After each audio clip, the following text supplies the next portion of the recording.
بار taxes لگے ہیں وہ بہت زیادہ لگے ہیں. یہ بات درست بھی ہے, لیکن یہ ظاہر ہے یہ ٹیکنیکلٹیز آپ ہی بہتر سمجھتے ہیں.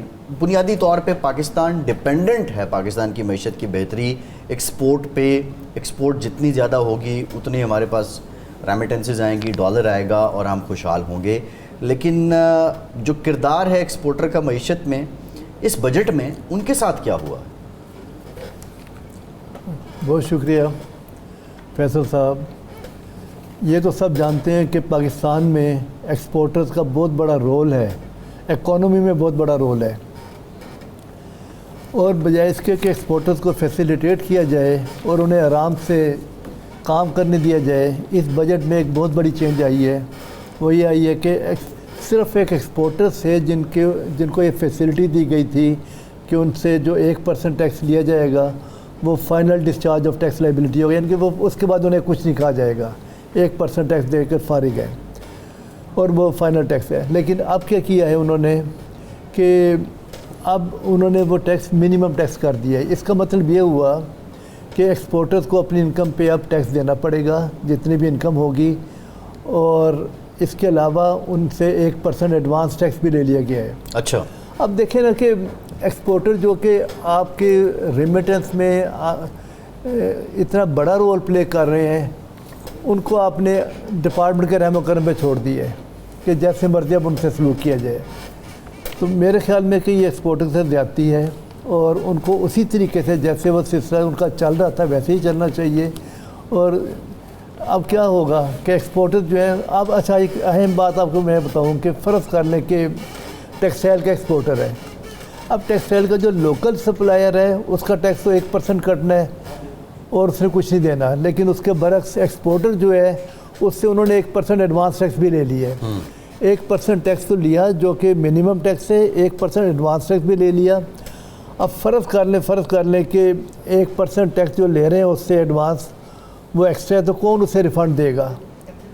ریفنڈ تو یہاں پہ ملتے نہیں ہیں. تو یہ میرے خیال میں ایک زیادتی ایکسپورٹر کے ساتھ, اور ہماری تجویز اس میں یہی ہے کہ ایکسپورٹرز جس طریقے سے پہلے چل رہے تھے کہ 1% ٹیکس ان کا فائنل ٹیکس ہوگا, اور جس جستجو سے وہ رول پلے کر رہے تھے اکانومی میں اور ریمیٹنس میں, وہ انہیں کرنے دیا جائے. شاہ صاحب, ایک بات اکثر کہی جاتی ہے حکومتی حلقوں کی طرف سے, اور فلور آف دی ہاؤس پہ جناب سابقہ وزیر خزانہ بھی کر چکے ہیں, آپ ایکسپورٹر کو جتنی ہم نے سہولتیں دیں اس کے نتیجے میں جو ہم توقع کر رہے تھے اکانومی کو بوسٹ اپ کرنے کی, اس میں مددگار نہیں ہوئے. اور پچھلے 2 سال میں یہ شکایت سامنے آئی کہ جو وہ ایکسپورٹ کرتے ہیں اور جو ان کا پیسہ ہوتا ہے وہ ملک سے باہر پارک کرتے ہیں, باہر کمپنیاں بنائی ہوئی ہیں, وہاں پارکنگ ہو رہی ہے. تو اس الزام میں کس حد تک صداقت ہے, اور یہ جو حکومت کا تاثر ہے کیسا ہے؟ دیکھیں, اس میں کچھ حد تک صداقت ہو سکتی ہے, میں مانتا ہوں, لیکن اس کا یہ مطلب تو نہیں نا کہ جو آپ انہیں ان سے 1% ٹیکس جو ہے وہ منیمم ٹیکس کر دیں اور 1% فالتو ایڈوانس ٹیکس لے لیں, پھر ان کا اگر ریفنڈ بننا ہو تو وہ ریفنڈ نہ انہیں دیں.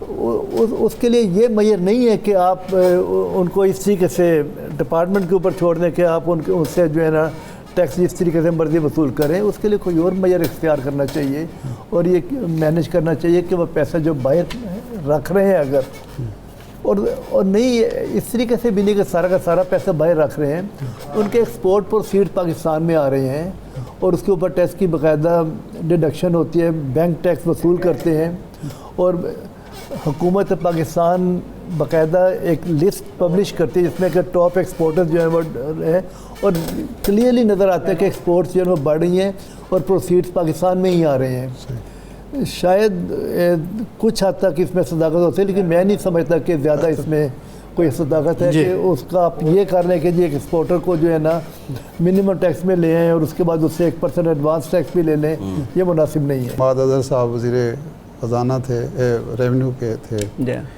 تو ایک کیس ان کے پاس میری موجودگی میں آیا کہ یہ ریبیٹ ہے کوئی 80 کروڑ روپیہ, تو وہ ذرا دلوا دیں.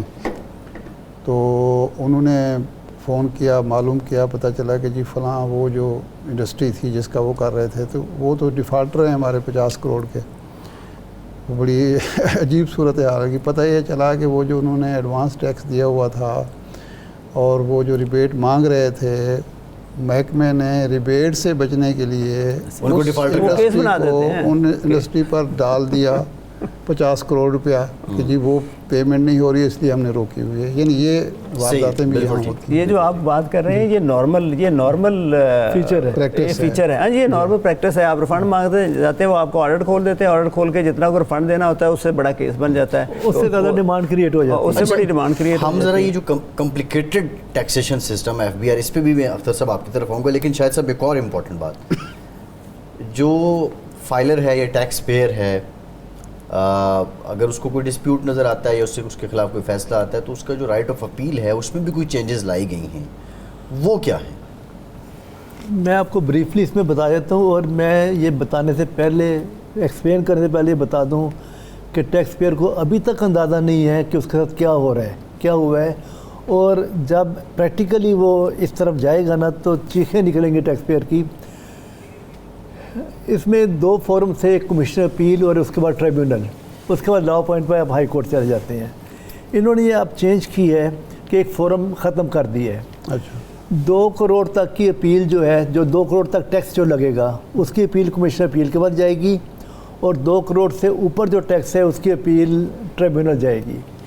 اب آپ یہ ذرا دیکھیں کہ کمیشن اپیل اب فائنل اتھارٹی ہے فیکٹس کے اوپر، اس کے فیصلے کے خلاف آپ ٹریبیونل میں نہیں جا سکتے. اچھا، اب کمیشن اپیل جو ہے وہ FBR کا آدمی ہے، FBR کا امپلائی ہے، اور کسی صورت اس سے توقع نہیں کی جا سکتی کہ وہ نیوٹرل فیصلے کرے گا. ٹیکس پیئر تو بیچارہ مارا گیا نا کہ اگر فیکٹس کے اوپر ہی اس نے فیصلہ کر دیا اور فیکٹس جو نہیں مانے کمیشن اپیل نے تو ٹیکس پیئر کہیں نہیں جا سکتا. ٹریبیونل ختم ہو گیا اس کے لیے، اور ہائی کورٹ جا نہیں سکتا اس لیے کہ ہائی کورٹ میں صرف لیگل پوائنٹ پہ جا سکتے ہیں. چلیں، اگر اس میں تھوڑا بہت لا پوائنٹ نکل بھی آتے ہیں اور مکس کویسچن بلاؤ ہو جاتے ہیں تو میں آپ کو گارنٹی دیتا ہوں کہ ہائی کورٹ میں اتنی مین پاور یا اتنا بڑا سٹرکچر نہیں ہے کہ وہ ان اپیلوں کو انٹرٹین کر سکے. باری ہی نہیں آنی ہے اپیلوں کی وہاں پر. جی، اور صحیح. اسی طرح سیم سچویشن ٹریبیونل میں ہونی ہے کہ ٹریبیونل سے جب اپیل اگر جانی ہے ہائی کورٹ یا ریفرنس جانا ہے تو ایک جو بڑا. اچھا شاہد صاحب، ٹائم ہمارا بالکل اینڈ ہو گیا. میں جسٹ 1 لائن کمنٹ، اختر صاحب یہ FBR کا جو اس کے اندر جو امراض ہیں، ظاہر آپ نے زندگی وہاں گزار دی، ان کی دوا کیا ہے؟ سر یہ تو 1 منٹ میں جواب نہیں دیا جا سکتا. ایک جملہ وہ دیکھیں، وہ پوری دنیا میں ایک بات ہے کہ جی آپ ٹیکس سسٹم کو آسان بنائیں. ہمارے ہاں جو پرابلم ہے ہم مشکل کر رہے ہیں، بس یہ آپ یہ پبلک فرینڈلی ہونا چاہیے. اختر علی صاحب شاید